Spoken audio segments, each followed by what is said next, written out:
Welcome back to Echo Ridge. Today, we're going to get to take a look at Civilization VII. That's right, I was invited by 2K to be a part of the previews and reviews program to be able to give you a first look and my impressions on this prolific strategy series. Now, a couple of things I want to give in full disclosure. First, I would have liked to have this video out on Thursday when the embargo lifted. Unfortunately, as you can probably still hear in my voice, I'm getting over one of the worst bouts of sinusitis and bronchitis I've ever had in my life. Second, I'm only allowed to show you 1 hour of gameplay between the Antiquity and the Exploration Age. And because of the way I sort of explain things, especially in a newer game, most of the time that I have is going to be used in the Antiquity Age. But I am hoping to save some of that precious gameplay time to be able to show you one of the most controversial parts of Civilization VII, and that is the age transition. Now, as many of you know, especially those who have gotten to know me over on my live stream on Twitch, Civilization is my favorite series of all time. I have spent more time in Civilization 4 and 5 than I have in any other game. So while yes, I have been a fanboy of the series for a long time, I'm not going to hold anything back, because I owe it to you to show you the good, the bad, and even the ugly. So without further ado, let's get started. To start off today, I selected Charlemagne and Rome as the civilization. For those of you not aware, Civilization VII is different from all the rest in quite a few ways, but one that's getting talked about probably the most is your leader is not necessarily connected to the civilization, and your civilization changes in each age. Now, at the time of this recording, I have about 12 hours of gameplay under me, and what I can tell you from my impressions, this is no big deal. And I like their implementation and the way they did it. But as Charlemagne, we have a couple of bonuses. Military and science buildings receive a happiness adjacency for quarters. That's right, happiness is back in Civ VII. We also gain 2 free cavalry units once unlocked when entering a celebration. Celebrations are what happens when you maintain enough happiness over time. And we get +5 combat strength for cavalry units during a celebration. So our initial strategy as Charlemagne will be keeping our civilization as happy as possible. As the Roman Empire, we have 12 tables, which gives us +1 culture on districts in the capital and city centers, in towns, and 30% production bonus towards constructing the Colosseum. Most civilizations have this sort of wonder bonus on building a wonder that they are most closely associated with. We have 2 unique units. One is the Legion, which is the prototypical Roman unique infantry unit. We get +2 combat strength for every tradition, and a Legatus, which is the unique army commander for Rome. The only thing that makes them different is they gain a charge to create a new settlement every 3 levels this Legatus has. We have a unique quarter, which happens whenever we put our 2 unique buildings in the same district, and by doing that we'll get +1 culture and gold for every unique tradition in the government. And those 2 unique buildings are the Basilica and the Temple of Jupiter. +4 gold, +1 influence adjacency for culture buildings of wonders, and +3 happiness, +1 culture adjacency. We'll go over this a little bit more in the future. Lastly, you'll notice these 2 mementos. This has to do with the sort of meta progression that you have in Civilization VII. And because I've advanced a couple of leaders, I had a few unlocks. And so the mementos I chose is +1 diplomatic attribute point and bifocals. Let me know down in the comments below if you can guess which leader I was playing to unlock the bifocals mementos. But it gives us +50 influence after researching a tech or civic mastery. And as you see, our attributes has a little 1 by it. So does our profile picture up here, which indicates that I do have that diplomatic attribute point to spend. So I'm going to go right in here into our leader attributes under diplomatic. And while I do love happiness, and I'm going to make sure that we do everything we can to get it, the influence, I believe, is just much more powerful. All these attributes are the way you sort of level up your leader during your playthrough. There's quite a few of them, so if you wanted to get towards the end of any one tree, you'd probably have to focus significantly on that branch. So now that we've gone over who we're playing as and what civilization, let's get started. You'll notice we only start with 1 unit in Civilization VII, and it is a founder. The founder is not a settler. A settler, when they found a settlement, it's just a town. When a founder founds a settlement, it becomes a city. Now I'm going to take a quick look before I settle the city and hit the Y button to be able to look at all the yields on the tiles. And the first thing you might notice is these resource icons. we're going to get a lot more into the resources because I believe they are much more impactful in Civilization 7 than they have been in previous installments. And it is definitely something I put in the pro column. But after taking a quick look, I like how our city will be equidistant from those resources. So I'm going to found it here, and there is Roma. I can click on the city and then open up this little icon here, and then go over on the city details to the third icon, and we can see in detail what yields we're getting and where they are coming from, if you want to delve in deeper and find out where all your resources are coming from. Now on our first turn, notice that we only have the ability to produce a scout or a warrior, but they will only cost 1. This sort of makes up for the fact that you don't start with a unit with the settler. So next turn we'll either have a scout or a warrior. I highly recommend you grabbing at least 2 scouts, possibly even 3 depending on what the map tells you. Now you'll notice that's all we can really do for this first turn. We are currently researching agriculture, which will finish up in 1 turn. That is sort of indicative of your civilization just starting, and with agriculture we will unlock the granary building and we'll be given +1 food on farms. And just like in agriculture, our civics are already up and going. Notice that we're studying chiefdom, which is going to give us charismatic leader and tool-making social policies. It's going to take 10 turns, unlike the other things we've seen that are going to pop next turn. 1 quick turn, and here we go. We now have our scout, and we can choose a new technology. I'm going to go ahead and open the tree so you can give it a nice look. This is the antiquity tree. Now, before I decide what I'm going to get, I need to take another look at the land, because as you can see, pottery gives us an ability for the brickyard, which gives us +1 production on clay pits, mines, and quarries, whereas animal husbandry gives us access to the saw pit, which gives us +1 production on camps and woodcutters. Notice though, all 3 of the first techs you grab are going to give us +1 food. Animal husbandry on pastures, pottery on plantations, and sailing gives us +1 food on fishing boats. Notice though that animal husbandry gives us access to the slinger unit, and sailing gives us access to the galley. In our starting ring, which we are not working yet, more on that in a moment, I only have 2 trees. So in this case, I think we're going to be going with the pottery to gain access to the brickyard. Next up is production. Here's the granary that we unlocked, but I'm going to grab another scout, and this time it's going to take 6 turns. Remember, it's only that first turn that it pops with only 1 turn of production. Now for the exciting part, we finally get to move a unit, which means we need to discuss a little bit about the map. Notice another big positive, there's tiered tiles. In other words, a unit can't move from this tile directly onto this tile because of these cliffs. They'd have to go around. And luckily enough, I'm also able to show you right here from the first start, this is a navigable river, which means your boats can travel up it. Now, full disclosure though, whenever a unit enters a water tile, it removes all their movement. Now I'm going to do the typical look around and see that the bottom of the map is right here, and the top of the map is way up here. So it looks like we have a lot more scouting range north of us. So I'm going to concentrate by moving north. Now I'm only going to move that 1 tile because I want to use the scout's special ability, and that is search. I'm going to be able to increase my sight range and reveal all discoveries within twice that range. So if I zoom out a little bit and see what pops, there we go. Notice there's a discovery to be found here. There's one over here. Notice there is a coastal edifice over here, which I can't get to, but there is a ruin here and a luxurious encampment there.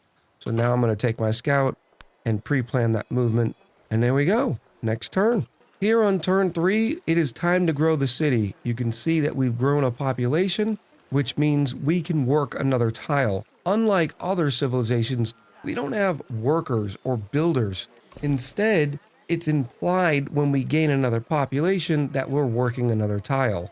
Now, when you're looking at this, you want to keep bouncing back and forth. Notice that right now, with the amount of food we have, we'll gain another pop in 5 turns, and our next scout's going to take another 5 turns. But we don't have a lot of production buildings in here. But remember, we are going to be unlocking pottery, so it might be worthwhile to grab this mine. It won't have a lot of production yet, but once we build a brickyard, it'll help out.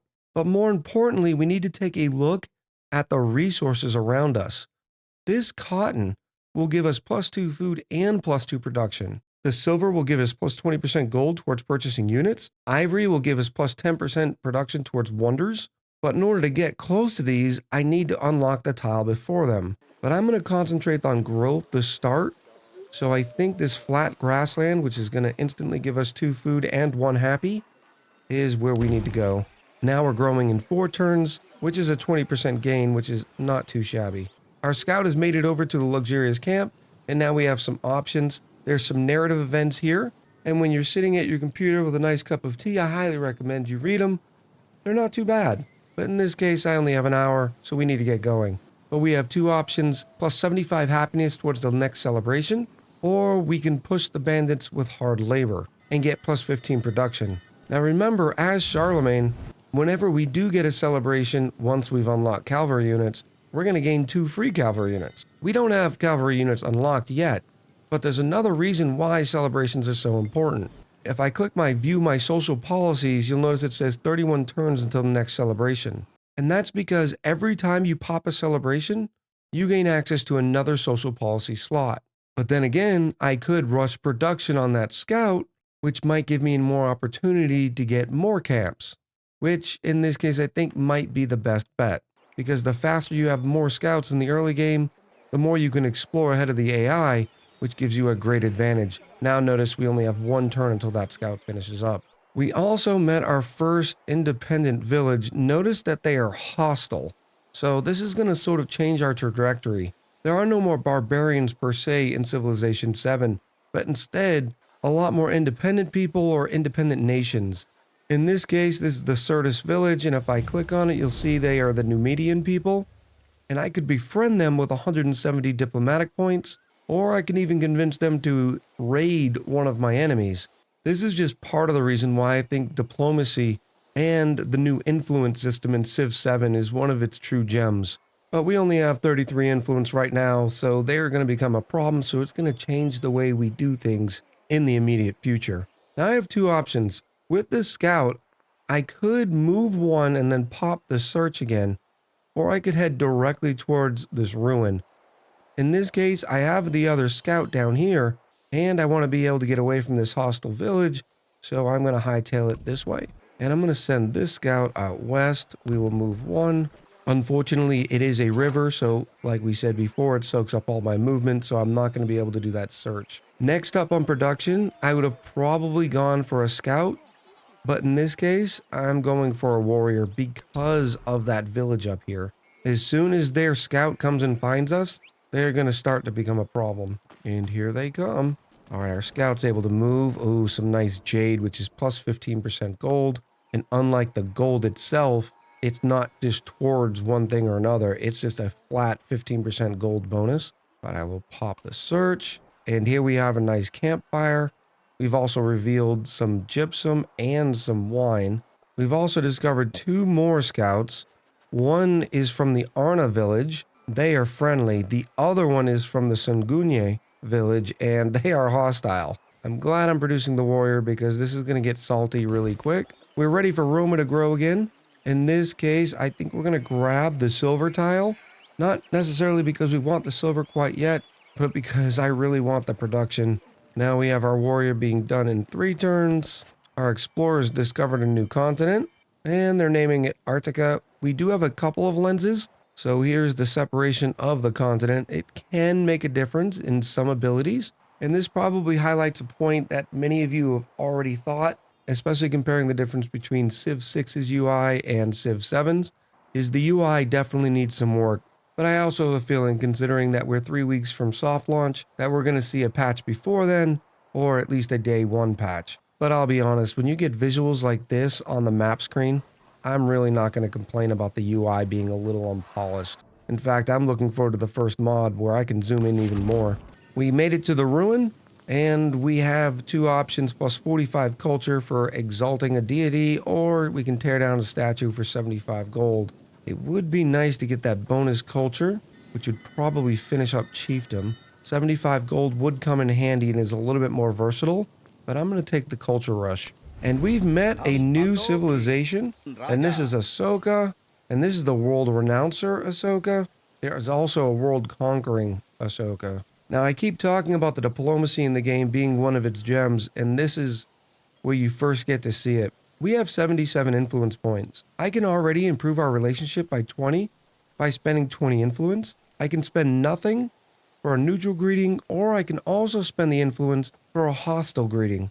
So I'm going to go with the friendly greeting. But now that I've actually met somebody, you can see there's a lot of different options that we can do with our influence points. I've already shown you a little bit with the independent peoples, but right out of the gate, we're going to be able to spend influence points to interact with other civilizations. Now, I'm going to be a little bit more conservative with my influence points and not spend any right now, because influence points also take a big impact when you get into a war where you're able to levy war support for your side and against theirs, which impacts war weariness for your civilization. As I said, we did finish that first Civic, so we're going to go into the Civics tree. Now, just like Civ 6, we do have a separate Civics tree, and this is the Antiquity Civics tree, but we also get a separate Civics tree just for Rome. And all civilizations do have this separate Civics tree. And one important thing to note is all these icons here with the quill, for instance, in mysticism, we have priesthood, which is +2 gold in all settlements, are a social policy that you'll be able to slot in. But the same icon over in our Roman civics tree, for instance, here we have auxilia, +5 production towards military units in the capital for every town. This social policy is a tradition, and we will keep it even when we enter the next age. Whereas all the social policies that we have from the Antiquity age, well, they go away. That's not to say that the advancements that you make in the standard civics tree aren't important, because they are. Because the footprint you leave in the Antiquity age is definitely going to impact you in the Exploration age, and then again in the Modern age. In this case, we're going to go with Discipline, because it will unlock our Army Commander, incidentally giving us a free one, and I think we're going to need it with some of these early hostile people. The next thing that happens when we completed Chiefdom is we get to choose a government. And this is one of the things I find a little off-putting. The only time that your civilization's government selection matters is when you're in a celebration. A classical republic gives us +20% culture for 10 turns and the +15% production towards wonders for 10 turns. Despotism gives us +20% science, +30% production towards training infantry units, and oligarchy gives us +20% food and +30% production towards constructing buildings. Now, I'm going to go with oligarchy because I think growth and building are very powerful. But this game system basically means that if your civilization is not in a celebration, well, your government just doesn't matter. And that doesn't equate for me. While it does definitely back up the happiness mechanic in the game and underscores how important it seems like the government system could have a little bit more impact when your civilization is not in a celebration.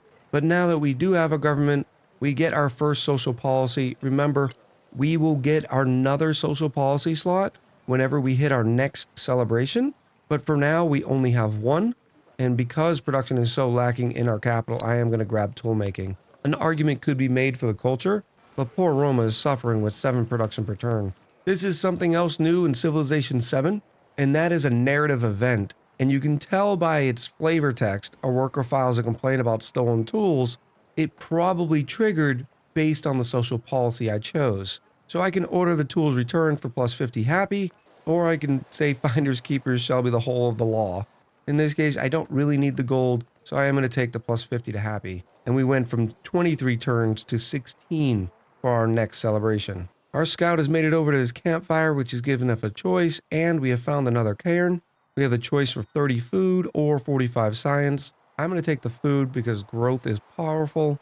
More growth is eventually going to lead to more science, which gives Rome another population next turn. And here's that pop now. I really need to grab this cotton, so I'm going to sacrifice this growth here and grab the 1 food and happy here.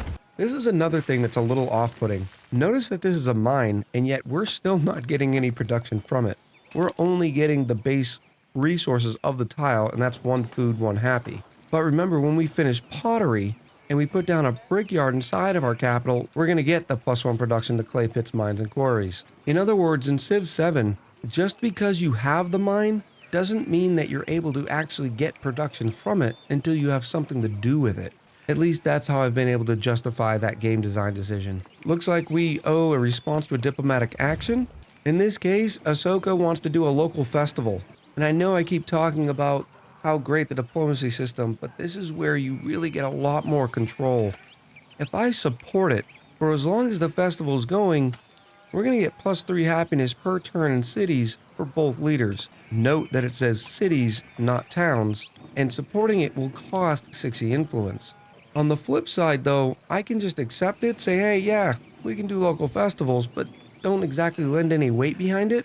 Ahsoka's going to receive 2 happiness per turn in his cities, and I'm only going to get 2 influence per turn, but it will cost me 0 influence. In this case, I'm not pushing hard for happiness, so I'm just going to accept it. And notice we're up to 13 influence per turn. And the reason why I did that is because I want to take this influence and start working with some of these independent peoples. We've only found one, but we know there's a couple more over here as well. Our diplomacy is also revealed that Wasset, Ahsoka's capital, is over here, so I know the exploration is going to get a little thinner, but we are already this far east, so I'm going to keep going. I don't want to move into this water tile because it will kill the scout's movement. So I'm going to move over here into the flat plains and then pop the search. No more goody huts or anything. So we'll wait the next turn on that guy. Same thing over here. We already know we're heading towards this cairn. And then after that, I will do the same move 1 search mechanic. We have finished our first tech in pottery and unlocked the brickyard. Yay for us. While most of the times in a Let's Play, you're not going to get to hear it, the voiceovers are absolutely incredible. All are made of clay. Ahsoka has started another endeavor with us. Which one is this?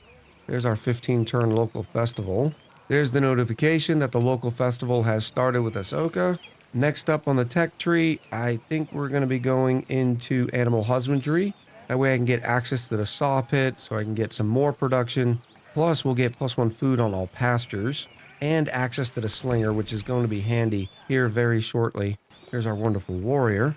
I'm going to use them mostly for defense since we have not unlocked our army commander. Another change for Civ 7 is that individual units don't get experience, but army commanders do. So you want to try to stay as reserved as possible in the early game with combat until you get the commander so you can capitalize as much as you can on that experience. I do want some more military units, but I have a sort of chicken and egg problem. Because our production is where it is, a warrior is going to take us 4 turns, but by putting down a brickyard, it's going to increase our production by 3. And when we go to place it, it says why. 2 production to other tiles from the warehouse, in other words, because we already have 2 mines set down, and 1 base production from the brickyard itself. Here's where the master class in Civilization 7 is going to take place, because by doing this, I'm taking one of these rural districts and turning it into what's called an urban district. And once a tile is urban, it can't go back. There's also the added strategy of adjacencies that are going to impact the long game, or where you're putting certain buildings in relation to other buildings. In this case, nothing is jumping out at me, so I'm just going to select this one. Now it's going to take 8 turns, but we'll finally be able to reap more production from these 2 mines. This one here and this one. And you might be wondering, well, why is the silver mine getting production? That's just because the tile itself had a production. Once we finish the brickyard, this tile will have 2 production. Now I've done some searches on this scout already, and we did not reveal anything last turn, so I'm going to do a double move here until I feel like we're in another uncharted area, because remember, when you search, it increases the sight range and then doubles it to reveal discoveries. So you don't want to do back-to-back searches. It's probably a little wasteful. There's the cairn. We can get +15 production to Roma or +30 food. We are only population 4, so the food would be great. And 15 production is only about 2 turns. And considering that Rome is only getting 7 production and 8 food, it feels like the food is the better trade-off. Couple turns later, we have found Segunia. They are another hostile village. We are up to 94 influence, so it is still not enough to befriend the independent peoples. So I'm going to skedaddle along and try to avoid them. And it looks like our scout on the east has discovered another civilization. And this one is Tecumseh of the Mississippians, who is one of my early favorites to play. I am going to spend the influence to get the +20 relationship to try to start it off on a good foot. And you can tell that this area has been heavily explored because I'm not finding anything. So I'm going to start heading in a northwest direction with this scout.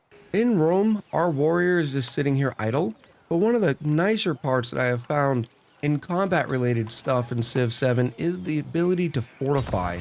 These warriors are building fortifications, which will make them much stronger, and as long as they stay in this tile, these fortifications will not go away. So if Sarda decides to come and start some ruckus, it'll be much more difficult for them to get through our warrior's line. And there we go, after the next turn, the warrior has completed the fortifications, which you can see is even graphically indicated on the map, which is another beautiful touch. Time to grow, and we're going to grab this wonderful cotton for +2 food, +2 production, which, considering how bad Rome has been doing, is a great bonus. And if I go up into the resource allocation screen, you can see that Rome as a capital has 4 slots, and our cotton is now in it, which gets us up to 12 food and 9 production per turn. You can see the silver up here is an empire level resource, so it doesn't get slotted anywhere and makes an impact all over the civilization. We've met another civilization. This is Amina, and as the standard, I am going to do the friendly greeting. Brings us down to 119 influence, and there's Axum right there. So that's a little close, so I need to start putting settlers around this area before she starts moving in. It's been a couple of turns, and our scout has revealed a little bit more over here. Nothing too crazy. I'm trying to skip through a few turns here and there just to be able to highlight as much as I can in the 1 hour of gameplay I'm allowed to show you. Production is finally finished on the brickyard, and now you can see that a lot of the other tiles that would be mines have an extra hammer, and as predicted, our silver now has that 2 production. And because growth is so bad and I haven't seen any aggressive play by those independent peoples, I think I'm going to be a little selfish and grab the granary, and I will make another tile urban. The question is, which one do I want to do it? What I can do to grow my city's borders a little bit, and this is a little cheeky. Notice that we had already had a farm here. Well, I can turn this into an urban tile by putting the granary there. Once I do that, we still have another tile that we can work because we basically replaced the last one with the granary. So in this case, I'm going to grab this 2 food, 2 production tile up here, getting us a little bit closer. Let me see, 1, 2, 3. No, I will not be able to get the wine or the marble from Rome. So I might as well head down here into the ivory or just look for the best available tile. I think to start off with, I will just grab the 2 food, 2 production tiles. It seems to be the best rural tile that we have available. The caged bird watches butterflies with envy. Animal husbandry is complete, which means we have access to the saw pit. I will be building that saw pit next as soon as that granary is finished. Amina is asking if we want to do open markets to each other. It would give us both of us +6 gold per turn if I supported it. But I don't want to spend that 60 influence, so I'll just get +2 gold per turn, and she'll get +4. Animal husbandry complete. It is time for another research. I think we're going to go with masonry. Yeah, it gives us access to walls, a monument, and pyramids, and that's all good. But notice it also will give us +1 production in mines and quarries. And I'm really trying to pump the production up in here, and that will go a long way. Do nothing which is of no use. Discipline is complete. We gain our free army commander. We also, just like in Civ 6, have the opportunity to change our policies. We have not hit our other celebration yet, so we still only have the 1 slot. And I think the +1 production and science on the palace is still the way to go. And I'm not sure exactly what triggered it, but we've got another narrative event. In this case, it has something to do with Charlemagne. It's called the Royal Procession. Charlemagne's procession is grand, but something is missing. More soldiers would add grandeur, but scholars beg to demonstrate the recent discoveries before king and people. Now, you'll notice we have 3 options here. 2 of them start a quest. This quest objective says train a warrior and a slinger, and if we do it, we get another warrior. This one is if we build a library, it'll give us +50 culture. I know eventually I'm going to build a warrior and slinger, so I'm going to select this one and get the bonus warrior out of it. And our quest pops up in the left to sort of help us keep track of that. Next up in the Civic tree, I am going to go towards mysticism because it will unlock a pantheon for us. We're probably a little later in the game to be able to get one of the good pantheons because we did go discipline first, but we'll still have a decent options. Considering the map I'm playing on only has 6 civilizations. Here's the saw pit we unlocked. It's only going to take 4 turns. And I'm going to take this building, I'm going to put it in the same district as the brickyard. Notice that we're going to get +1 production, science, and culture because of the adjacency bonuses by doing that. Because we finished discipline, our army commander, in this case, our army commander is called the Legatus, and I'm going to leave them in Rome for right now. Notice that their sphere of influence is 1 tile ring, which means any combat that happens with this warrior, this commander will end up getting experience. So I'm going to put them on sleep until we're ready to do something. As soon as I finish the saw pit is when I'll start building more military units. We might just try destroying Cirta, because here at Segunia, they're much further away. I don't have to worry about them much as a military threat. I am going to try to befriend them. It's going to take 170 of our influence, but now in 30 turns, they will become our vassal. I can also make this go faster by adding support to it, which we might do once I get back up to 100. An epic amount of failure. Our scout has ran into a Cirta warrior and taken quite a bit of damage. So I'm going to try to boogie off in the other direction. And we finally have gotten our celebration. And here's where our government plays a part. Do we want plus 20% food for 10 turns or plus 30% towards buildings? We are building the saw pit, but that's only going to take us 2 or 3 more turns. So I'm going to go with the food, which is going to help us grow. But the other good thing with that celebration is we get another social policy slot. In this case, I'm going to take the charismatic leader and get that +2 culture. Oh, Ahsoka, look at them. They just forward expanded me. That is not very nice. That's them sending a settler a long ways off. They completely did that on purpose too. Which brings up a point I did want to note. I'm not 100% sure if the AI is better, but there's definitely been some tweaks. It's going to take hundreds of hours to really be able to see how much better or worse the enemy AI is. But so far, I want to give it a nudge towards it's a little bit better. We have a flood on the Alfonso River, which is increasing production on one of the tiles. That's pretty cool. I still don't want to work that tile yet, though, because here's a 2 production, 1 food, or I could grab the 3 food, 1 happy. Let's go with some more growth. Here's our next production. I am going to grab the settler first, but while I'm in there, I'm also going to queue up a slinger and then a warrior. Oh, in fact, I can just straight up purchase the settler. We're going to do that because the production cost is twice as much of a slinger. And there's our first settler. We're going to go out west. There's a lot of nice cities here. Plenty of gypsum. That jade's really nice. I don't see any water there. There is water here. This would give us access. I'm going to try for this tile here. And I don't think there's any enemy in the area, so I don't mind sending my settler off alone and unafraid. And my scout's getting beat up over in the north, so I'm going to try to move down a little bit. Oh, this scout's probably dead. There's another Cirta warrior right there. As predicted, we have lost that scout. That's nothing new in a Civ game. I still can't believe they forward settled on me. That's pretty impressive. Look at the size of this blizzard coming through the western part. 15 tiles gained fertility over here, which is all good. Unfortunately, my unit will take some damage if we're not careful. Our slinger is done. We're halfway through our quest. Tecumseh wants to do a local festival. Unfortunately, you know I'm saving up our influence. I don't know where we got so much influence so quickly. Unless I've just played that many turns. But I can now add support to Segunia. And now it's only 16 turns before they become part of our civilization. We finished production on that warrior, which gave us an extra warrior. So now we have 4 units. Here's where we're going to be able to do something kind of cool. The new army commander mechanics allow us to sort of hoover up all of our units and move them around together and then deploy them wherever we want. In this case, I'm a little upset at Ahsoka, but I think it might be worthwhile taking out Cirta here because I have no idea how their military is right now, but at the minimum, it'll allow us to take our army commander and get them some experience with those warriors that were causing our scouts some problems up north. So all I do to do that is assemble the army.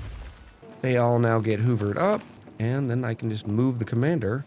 And you'll notice they have 3 movement points, so they move a little bit quicker when they're in a unit like this. And then there's another narrative event letting us know that we did succeed at the quest, which gets rid of the quest entry.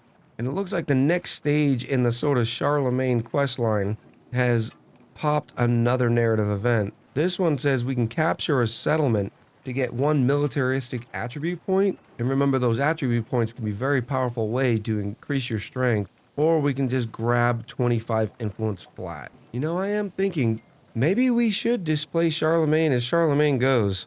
I'm going to accept this quest, and then I'm going to go talk to Ahsoka. And by talk, I think we're just going to deploy an entire army right in front of here.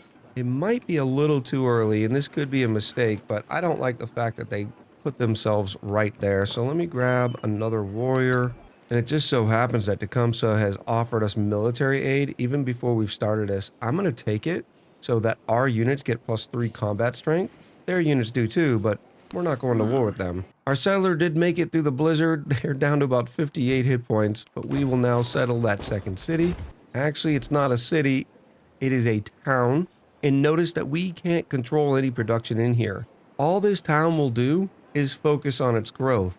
Any production is converted into gold that we get. Once the town grows big enough, we can then choose a focus for the town and have it do different things. For instance, since we're connected to Rome, they could send all their food over, but they still grow just like a normal city. But in this case, I'm going to grab the Jade because not only is it one of the best tiles available, but then the Jade pops up into our resources screen where we can assign it to any city. In this case, we're going to assign it to Rome, which is now going to give us plus 15% gold. As luck would have it, before I could even head down south to Genet, we have a couple of hostile warriors from the village. So now I'm going to deploy the units.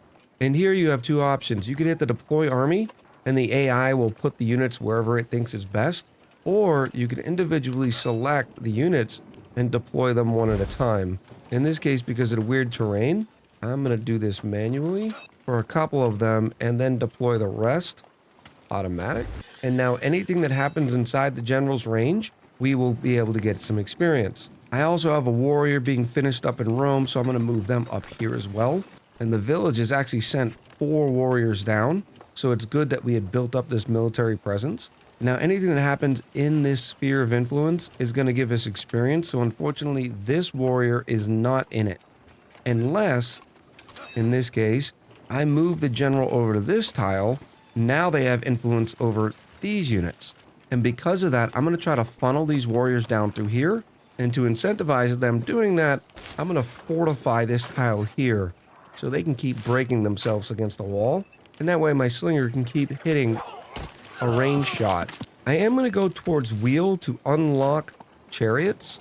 I could go towards bronze working to get our tier 2 for getting archers or even spearmen, which now that I think about it has me second guessing myself because Charlemagne's ability gives us 2 free cavalry units once unlocked. And the chariot does say it's a tier 2 antiquity cavalry unit, so I'm going to err on the side that this is going to work. In order to get to wheel though, I have to grab irrigation and then wheel. But we're going to be heading towards there to unlock the chariot so we can keep triggering Charlemagne's celebration ability. Over on the Civic tree, I am going to start on the Roman Civic so we can unlock some of those traditions. And we finished Mysticism, which gives us a Pantheon. Several of them are taken already. Now, most of the Pantheons do require an altar in the city, which we have not built yet. But it sort of makes sense with Charlemagne's military focus to go God of War, plus 15% production towards training of military units. We also have available production in Rome. I think I have plenty of military units to be able to deal with what we have now. And remember, military units do require an upkeep. So I am just going to grab the altar because of those bonuses. And it looks like there's room in the urban district that has the granary. The Alfonso River flooded again, increasing the yields even more. That's going to become very tasty over time. We will have to repair some of these, but that's okay. On this next turn, the village showed up with a couple more warriors, but that is okay.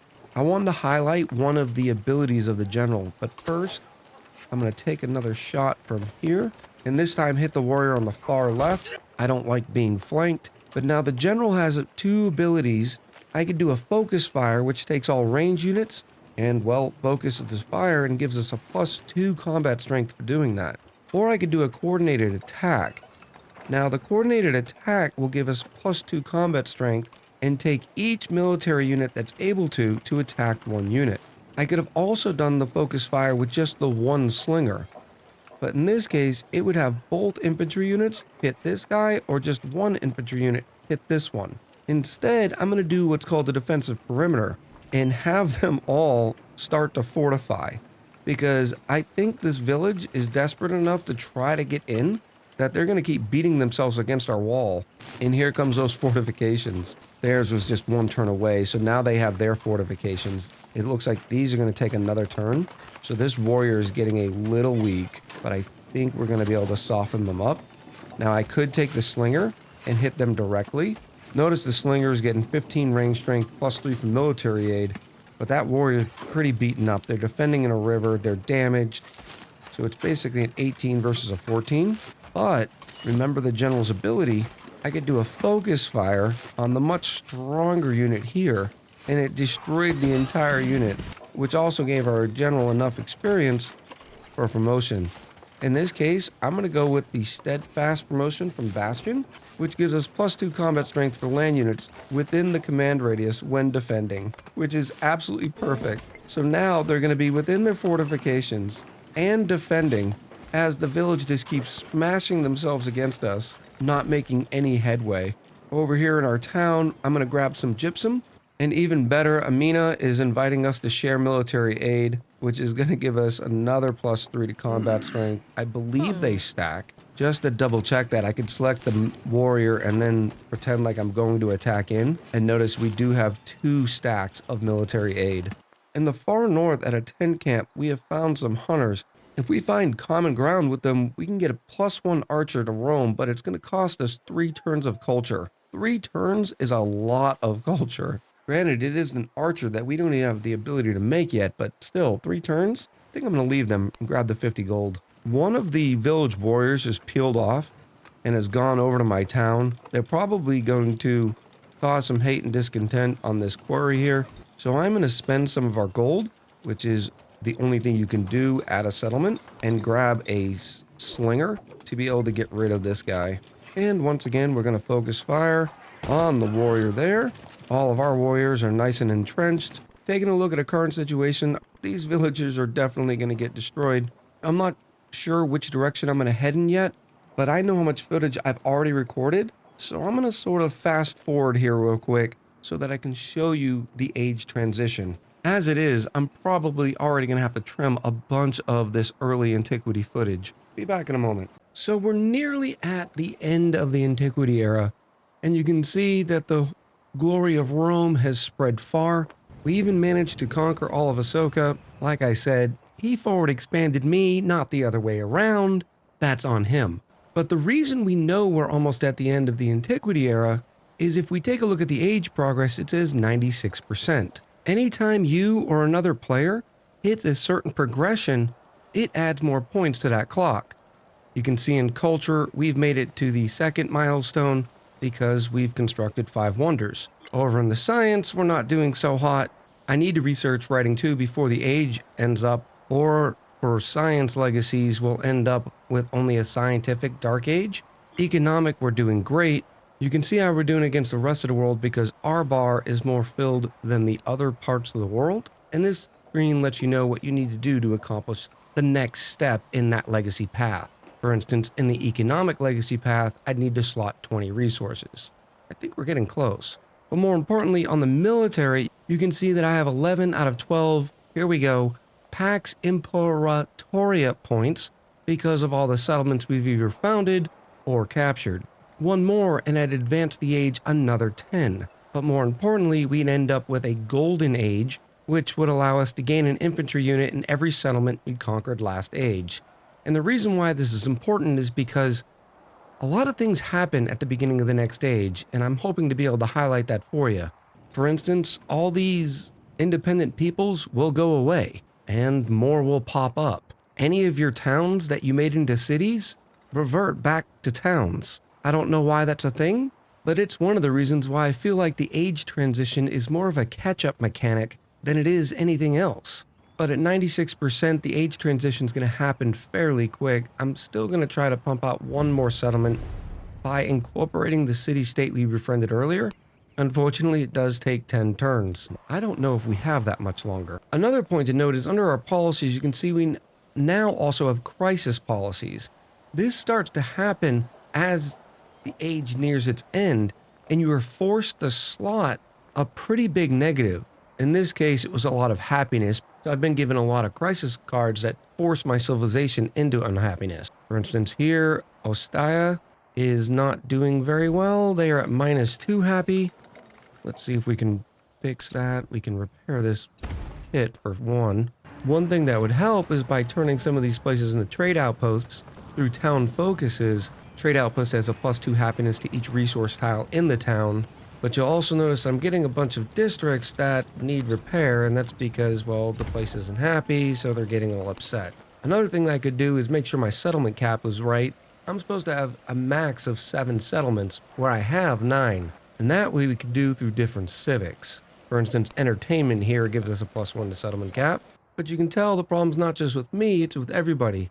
Here, the people of Chickasaw have asked to join our civilization. They're way up here in the middle of Tecumseh's civilization, but that will give us the needed settlement. As you can see, we've hit Pax Imperatoria, which is incidentally also unlocked Mongolia, because we now have 3 horses, which is just one of the many things I wish I could have shown you in this hour. Just because there is a civilization in the game doesn't mean you can willy-nilly play it in the next age. There has to be some rhyme or reason. And to help see that, they have a screen called View Player Unlocks. So during this game, it says, I've unlocked the ability to play as Abbasid in the Exploration Age because I've improved 3 camels, the Ming Empire because I've had 3 silks, Mongolia for 3 horses or 3 siege units, the Normans because I'm playing as Charlemagne or improving 3 iron, build 5 walls, or play as Rome. And there's even more that I've unlocked so far that are in the modern age, but I'm not allowed to show you that stuff yet. You can also see the amount of legacy points that you have acquired so far here. 2 cultural, 3 military, and 2 economic. It'll also show your age's commanders, traditions, wonders, buildings, and improvements that will transfer into the next age. Because once again, not everything does. But here it is, the Age of Antiquity is ending, just as our empire was burning to the ground. From what I'm gathering, sort of the point, it basically means on the beginning of the next turn, the Age of Antiquity comes to an end. There's a brief cinematic that I'm not going to show you for spoilers. There's also a nice legend report that goes over some stats that you unlocked on that meta progression I was telling you about. And then we click transition to the next age, and you select your next civilization. I'm going to go with the Normans, not that I'm going to continue this playthrough, but the game even does a nice job. For instance, we could have selected Spain, and it still sort of made sense, because Charlemagne fought in Spain, just like Charlemagne ruled Normandy. But because we unlocked so many horses, we could play as Mongolia, or because our economy was so great, we could play as the Ming. And I like that sort of transition that allows you to weave your own path through history. But for the purposes of this video, I'm just going to select Normandy. It shows us our bonuses, and the game literally reloads a map, which again underscores my point that it seems like a catch-up mechanic. The UI even says begin game. And when you come into the new map, yeah, your cities are all in the same location, but all of the art styles are mostly changed other than the buildings that are ageless. You have a whole bunch of stuff to start off selecting, resetting the direction of your empire. You'll notice my vast army of legionnaires are all gone. Most of them just deleted off the map, whereas I do have some chevaliers and some heavy archers and swordsmen that are with the general. But a vast majority of the army were gone. Not to mention 1,000+ years have passed. So while I told you about all the great stuff that I really appreciated with this new edition of Civ, this is the one mechanic that is really holding me back. Because for me, I want to build the civilization through the test of time. I don't want to hop, skip, and jump through it. I also think it's the one new mechanic that's going to turn a lot of people off. I hope I've showed you a little bit of Civilization VII, at least enough to whet your appetite, and I'm looking forward to hearing what you think in the comments below. My next embargo unlocks on February 3rd, where I'll be able to highlight the modern age as well, so let me know what else you'd like to see out of Civ 7 here in the future. So until next time, much love, happy gaming, I'll talk to you soon.